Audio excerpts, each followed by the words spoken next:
Hello everyone! Ayan, kumusta po sa inyong lahat? Sana po ay nasa mabuti po kayong kalagayan. So for today's video ay tara at samahan niyo po ako magluto nitong ating napakasarap na meriendahan. Walang iba kundi itong ating kalingking na kamote. So mayroon po tayo dyan syempre yung ating sweet potato or yung ating kamote. Tapos meron tayo dyan butter na inano natin ng harina or all-purpose flour. Nilagyan natin ng konting tubig, saka sugar, tas pinch ng salt.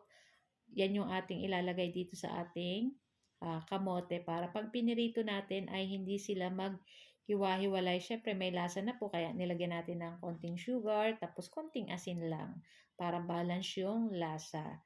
So ayan na nga at magpapainit na rin po tayo ng ating kawali. Ayan. Tapos syempre maglalagay tayo ng medyo marami-rami pong mantika. Ayan. Tapos pag mainit na po yung mantika, ay pwede na nating isalansan dyan or ihilera natin dyan yung ating kalingking. Ay, ang tawag po dito sa Bicol ay kalingking. Hindi ko po ano pong ibig sabihin ng kalingking.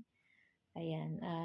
Search na lang po. Ayan. Kalimutan ko guys eh. Basta ang tawag po sa ganitong luto ay kalingking. Ayan.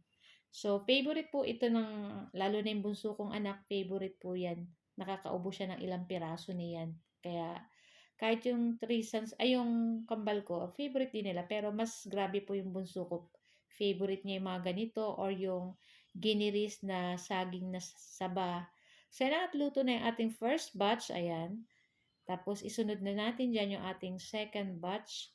Siyempre, hanggang ubusin na natin, hanggang matapos natin maluto lahat, yung ating lulutuin na kalingking na kamote. Kayo po ba guys, ano po ang inyong merienda? Ayan.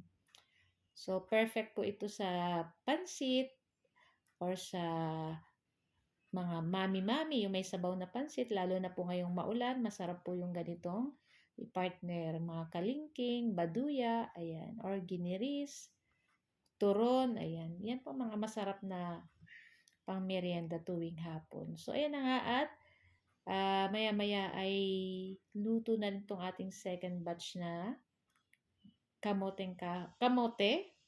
Hindi po kamoteng kahoy, kamote lang. Yung sweet potato, ayan. So, babalik na din lang po natin iyan side to side hanggang maluto po iyan. So, after nyan, pwede na rin po natin yan hanguin. At isunod pa rin natin yung mga kasunod pa na lulutuin natin dyan.